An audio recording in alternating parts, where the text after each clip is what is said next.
We had several hearings on the custody case, and this incident occurred 9 days prior to the day that we were set to have our trial in juvenile court.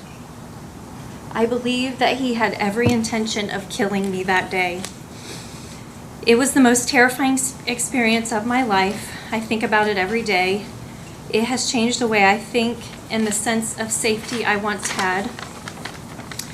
It is impossible to fully explain what it feels like to know that you came within inches of losing your life at the hands of someone you had known for so long and once trusted.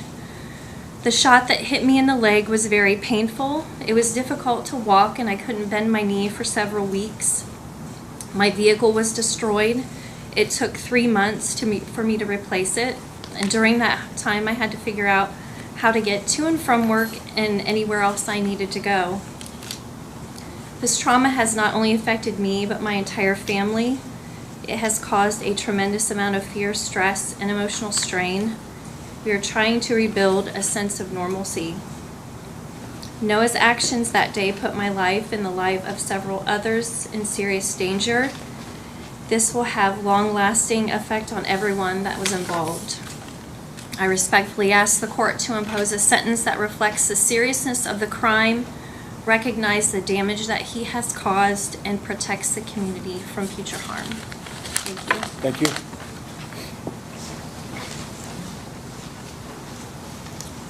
Your Honor, Ms. Noble was not able to come today because she indicated that it created too much anxiety for her to be here and to address the court and to kind of go through this situation again. But she did state to our office that We're only 2 minutes in, and the prosecution is already going for the jugular. The defense claims the defendant has no recollection of the shooting. But prosecutors know something crucial. Memory loss defenses are incredibly hard to sell without strong medical evidence. And here's what makes this explosive. If the prosecution can prove planning, then the "I don't remember" argument starts looking less like confusion and more like strategy. wants you to believe that despite all of the planning and preparation that went into that day, he can't remember any of it because he was not in his, quote, right mind. Your Honor, the facts of that day demonstrate that that statement is a complete and total lie. This is someone who got up that morning and called off work so that he could specifically carry out this shooting. He then put on all black clothing and loaded his assault rifle into his car in a way that he would not be detected by the camera at the front of the house. He then drove over 50 miles from his residence in Piqua to Wayne Township to carry out this shooting. This shows the distance and time that he traveled to come all the way here to carry out this violent attack.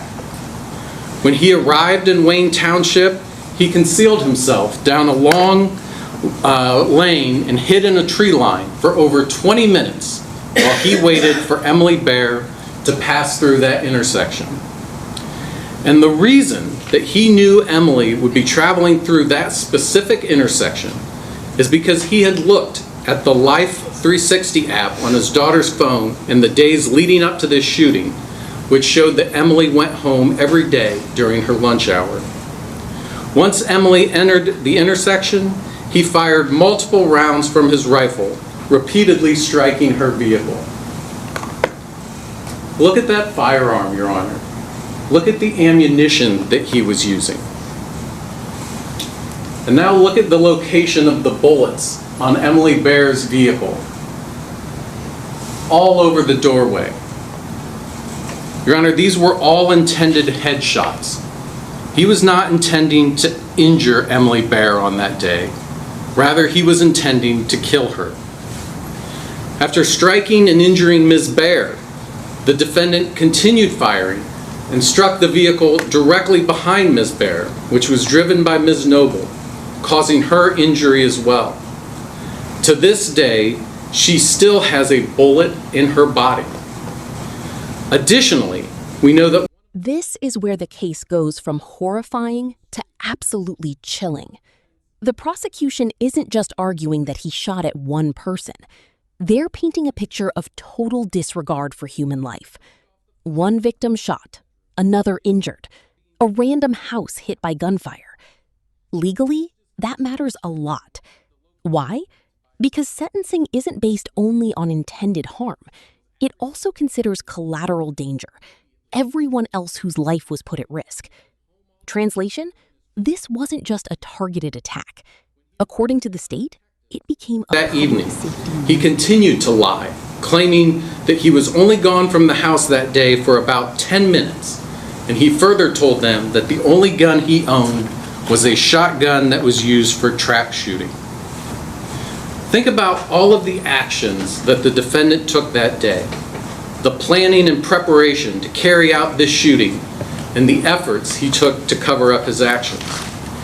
And now he wants you to believe that he doesn't remember anything about that day. And remember, he's not claiming that he was intoxicated or that he was high. He was perfectly sober. He just wants you to believe that for some mysterious reason, he has no recollection of that day at all. That's absurd. What he's really trying to do, Your Honor, is to get credit for accepting responsibility by entering a no contest plea while still professing and hoping that you will believe that someone like him would never commit such a violent attack if he was only in his right state of mind. What a coward. If you're going to accept responsibility for something, own it. Don't try to hide behind this phony nonsense about not being able to remember when there is zero evidence that you were under the influence or suffering a mental break. What's even more surprising in the sentencing memorandum offered by the defendant is the assertion that he did not have any concerns for his child's safety when she was with Emily Bear, and that Emily consistently provided a loving and stable home for his daughter. So that means that he was willing to kill someone who had voluntarily raised his daughter from birth and only showed her love and affection. And think about what this would have meant for his daughter if his plan had actually worked.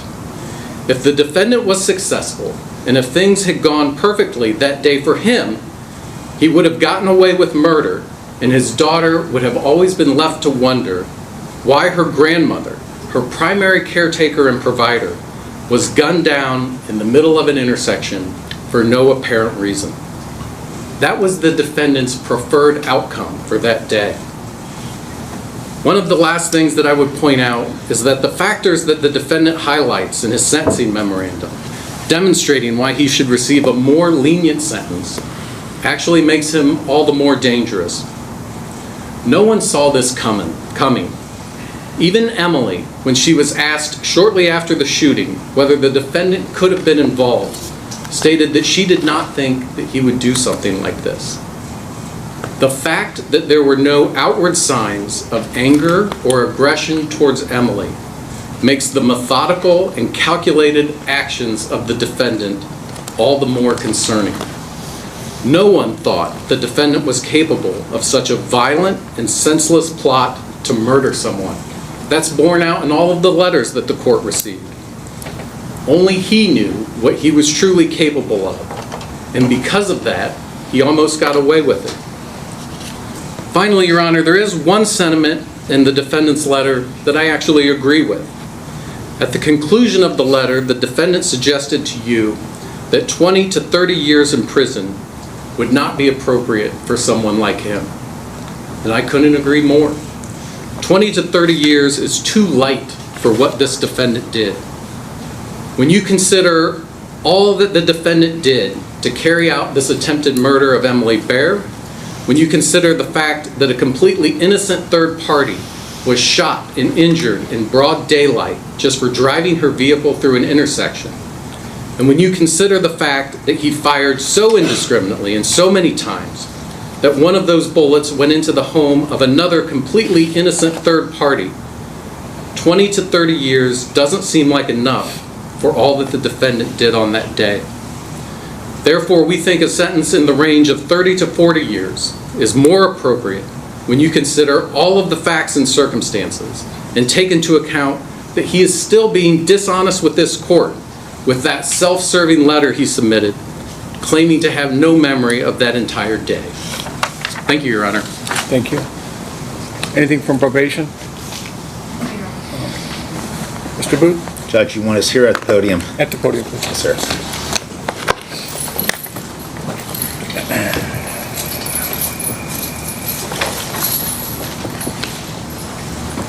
Go ahead. Judge, thank you. Now the defense steps in, and notice the shift in tone. The prosecution argued cold calculation. The defense is trying to restore humanity. They're leaning on something called a no contest plea. Quick legal breakdown. A no contest plea means the defendant accepts conviction without formally admitting guilt.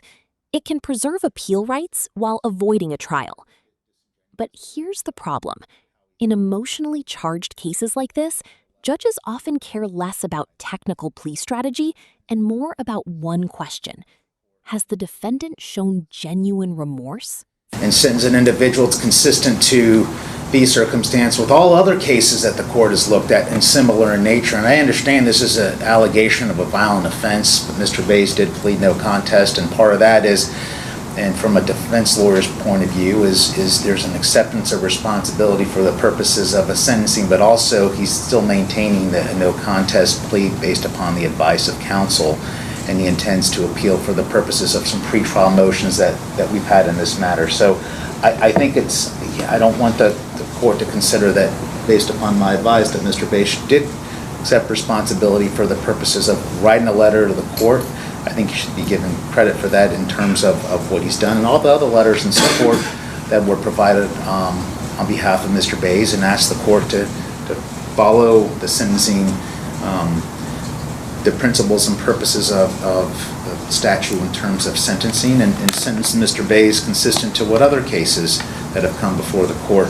Also, Judge, I would note, I don't think I addressed this in my sentencing memorandum, but for the purposes of any financial sanctions, Mr. Bays has been incarcerated in this county jail since October of 2025. He's obviously had no income. I'd ask the court to consider that any financial sanctions. But other than what I put in my sentencing memorandum, I think Mr. Bays is ready to proceed to sentencing, Judge. Mr. Bays, is there anything you'd like to say? No, sir. All right. The court has considered the statements made here today, the purposes and the principles of sentencing, including punishment, deterrence, and protection of the public. The court has reviewed the pre-sentence investigation and has reviewed the sentencing memorandum and letters attached that have been submitted by the defendant. Mr. Bays, I got to tell you, I've been on the bench for almost 10 years now, and I have never seen anyone that has done so much prior calculation and design, formulating a plan to go and to lie in wait and ambush someone that they know over a potential court ruling. This is new to me. I mean, you read stories of people driving across the country and shooting and killing a former family member or something. Didn't think it would ever happen in Warren County. I live in this community. I am shocked by your conduct. I'm shocked by what I perceive to be as your lack of remorse, your lack of accountability. But I don't even know what else to say. But I'm going to tell you right now that from my perspective, the overriding principle of sentencing that I'm considering is not only punishment, but I have to protect my community. So, court does find that a prison sentence is necessary to fulfill the purposes and principles of sentencing.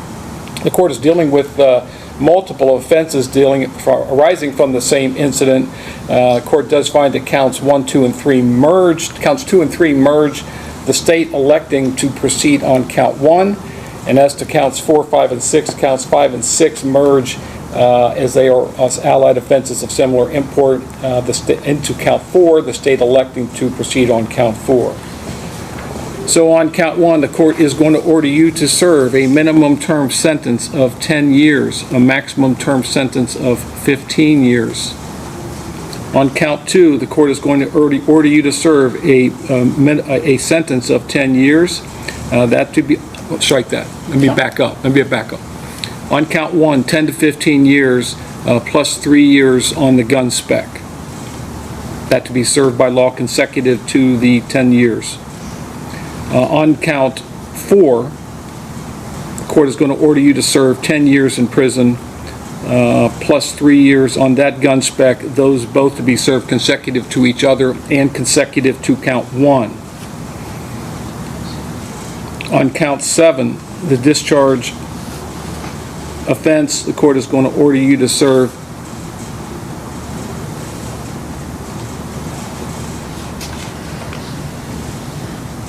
3 years in prison, plus the 3-year gun spec, those to be served consecutive to each other and consecutive to count 1 and 4. And on count 8, the court is going to order you to serve 3 years in prison and 3 years on the gun spec, those to be served concurrent with each other and concurrent with count 1, 4, and 7. You have 246 days jail time credit. I'm ordering restitution to Emily Bear in the sum of $200, to Jeff Piper in the sum of $1,000, in the sum of $1,300 to Rebecca Noble, I apologize. Other than those restitution orders, the court finds that you're indigent for the purposes of other fines, costs, or financial sanctions. You're also subject to a mandatory period of post-release control, which means that when you are released from prison, the Adult Parole Authority will supervise you for not less than 2 years nor more than 5 years. If you violate that supervision, the Adult Parole Authority can return you to prison for up to 1/2 of the court's original minimum term sentence. If your violation is that you commit another felony, you can be returned to prison for 1 year or the period that you have left on PRC, whichever is longer, and that time would run consecutive to any additional prison time that you get sentenced to.